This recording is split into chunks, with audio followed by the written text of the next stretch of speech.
Hi friends, Mindy here. Welcome to the last installment of this Can Mindy Make It challenge video series. Today I was creating a junk journal out of Dollar Tree items. So today I'm going to actually get to decorating some of the pages and a little bit here on the cover. I had these stickers that I got at the Dollar Tree and I'm going to glue those to the front. If you have not seen the process video for the setup and the signature, I will link those videos down below. These are Puffy stickers that I found, and they seem to be pretty sticky, but just because of the way that the cover is, I'm going to go ahead and add some, I'm using some 450 quick dry adhesive. This is just a really strong glue, just to make sure that those don't come off of the cover. They feel pretty sticky, but just in case, because it was the cover. And then I'm going to take out this stencil that I got there. It's a repositionable stencil, and I just thought it would be easier if I trimmed it apart. It's really super thin, but it's adhesive backed, so you can kind of, and it's like repositionable. So it's actually really great for this project because my papers are kind of crinkly and everything. So I'm going to get pretty good impressions from this little stencil, but I just thought it would be easier to just trim it down, so I'm only using like one part at a time since it was all adhesive backed. So here I just have a little bit of that black acrylic paint that I got, and I'm applying it with a little cheap makeup sponge. And when you're doing this with stencils and acrylic paint, less is more. You really want to make sure you dab off a lot of the paint so that it doesn't seep under. Theoretically, this won't seep under because it has the adhesive on the back, but just to make sure, I'm still doing just a really, really thin coat, and then I'm being very careful when I peel this up. It did kind of peel up a little bit of the paper, but not so much that you notice, and that's more to do with the paper quality, I think, than the stencil. But so I'm just going to kind of flip through here and find some pages to add this stencil to. This is one of the ones that has that really, it's a really textured paper. It almost feels fabric-y almost. It's really interesting paper. And so I'm just going to do along the edge on this one. And again, I wasn't sure how this was going to work because of the adhesive on the back, but it worked pretty well. It didn't really destroy the paper too much. So I'm going to peel this up. You can see I had to go from the other direction there, and then I'll just find a few more places to do that. And then I switched to one of the other designs in the stencils, this kind of swirly pattern. You couldn't decide which direction I wanted it to go, and then I'm just going to do this in a few places in the journal too. I don't want to do it on every page because then it just gets too, you know, samey, I guess. But you could certainly, if you wanted to, and you know, I have these for future reference. If I want to go back and add some more stenciling, I can certainly do that. But I'm just keeping within the challenge of using everything from the Dollar Tree. Of course, you know, I have tons of stencils and stuff that I could use too when I go to actually start working in this journal. But you can see here, sometimes I'm running the stencil along the bottom of the page, and sometimes I'm running it along the edge, just whatever feels right. There's really no rhyme or reason to this aspect of just decorating some of these pages.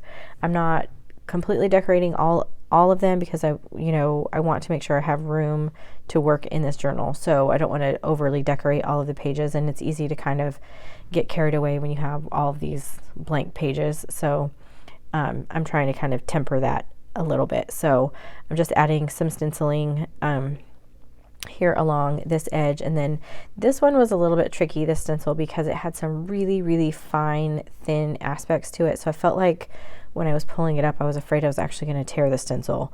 So it didn't tear. I was really surprised, but it felt there was really some thin areas in there, but it did okay.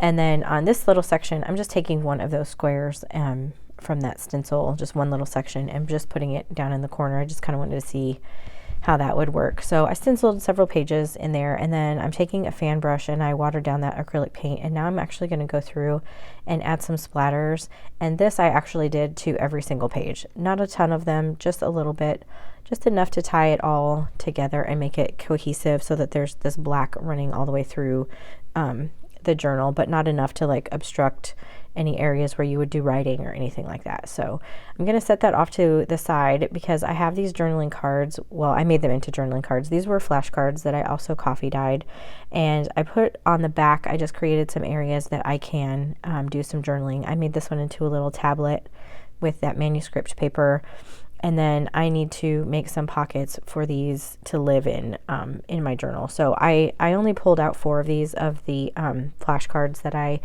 had. I have some other ideas for creating like journals, and of course, I have a bunch of tags and different things that when I'm actually going to work in this journal, I can pull out. But just for the sake of this video, what I did is I just took the flashcards, and on the back side, I added some of the coffee dyed papers on a couple of those. I made the one, like I showed you, into a notepad. On the other one, I used one of the like repositionable label stickers, and it kind of has a glossy finish, so I wasn't sure how that was going to work, but it actually worked really well. So I'm just taking these other papers that I have. These actually have not been coffee dyed, the ones that I'm making these pockets out of, and that's okay. Just I think it gives it kind of an extra dimension when not everything is treated the same way. So I tore this one a little bit too small, so I'm going to have to be really careful when I'm adding the adhesive here.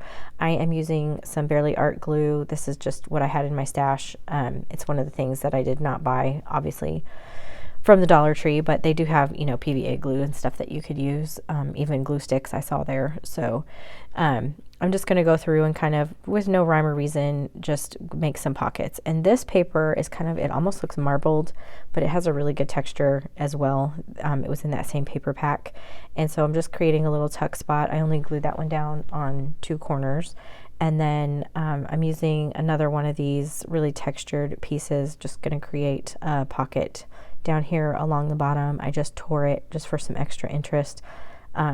I like the torn edge on things, that kind of raw edge, and so I'm using my ruler here to tear it even with the paper. And I'm just going to add a little flashcard in there, journaling spot. And if I wanted to, I can come back and collage something on the front or do whatever. I wouldn't say that this journal is necessarily finished, and if a journal is ever really finished, as you're working in it, you do things to them and whatever. So, but for now, it's to a point where I feel like I can start working in it. So here I had one of those long, it was that same really heavily textured paper, but it was a longer page. So I created this tuck spot actually that runs the whole length of one of these bigger pages.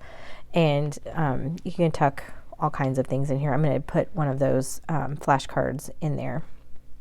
So I have gone through and added different pockets and tuck spots and things through the journal, and now I'm going to come in and just add a few of these little puffy stickers just to decorate some of these pages. I don't want to, again, like I said, I don't want to overdo it. I don't want to add too many because, I don't know exactly how I'm going to use this journal. I want to make sure that there's like room to write and room to work on it still down the road. So I had one of these puffy stickers that looks like a book, and I put it on this front, and it still left me room to tuck things into that little teal belly band there.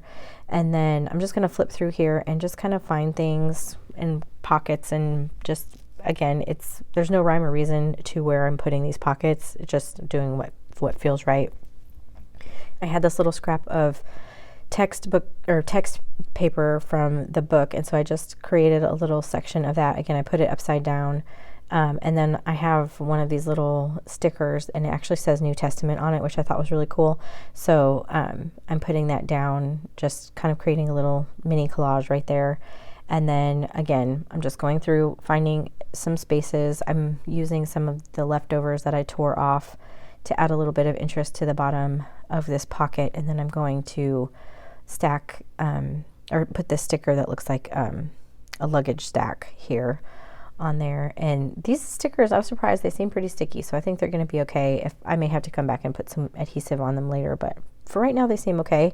So a couple of these other pockets, I'm just adding, I added a globe and an hourglass, and then here I'm using a couple of those, they look like hinges, and at first I thought I was going to do them both on the outside, and then I thought I was going to move them to the inside, and in the end I left one on each. I just thought that looked really neat.